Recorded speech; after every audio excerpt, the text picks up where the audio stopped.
Good morning.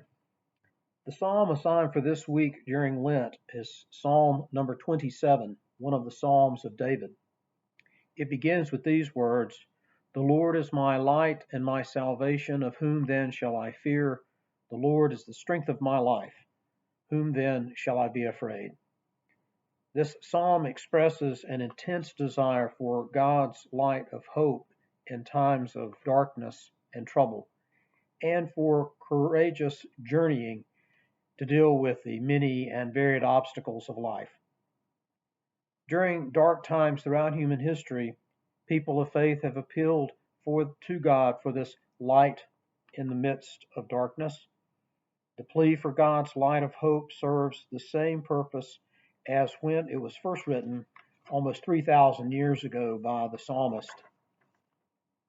In uncertain times, in certain times of political upheaval, plague, and pestilence, the reality of real war with global consequences, sometimes the words of poets like those of the psalmist can speak best to such things.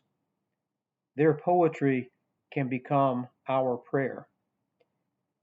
That was the case with W.H. Auden, a British poet who had moved here to the United States in the 1930s.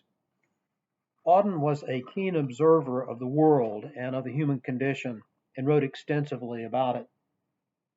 He was very aware of the worldwide economic depression, the rise of tyrants, politicized bigotry throughout the world, and unchecked military aggression.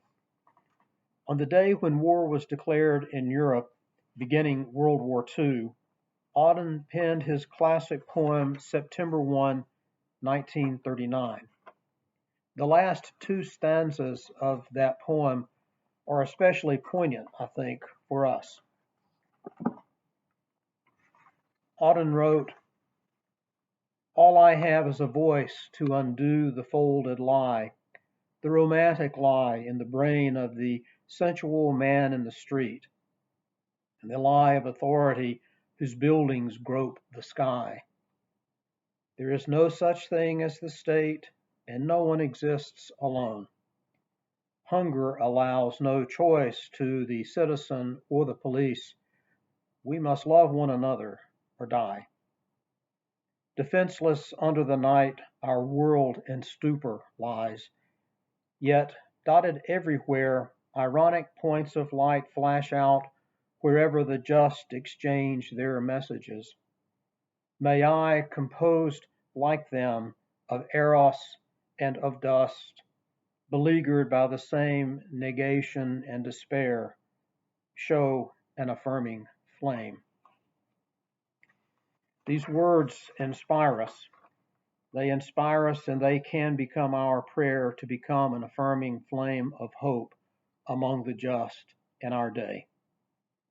Like our ancestors of old, we too pray with intense desire for God's light of hope and of wisdom in the midst of things far too great for us in these uncertain times, and for courage for the journey.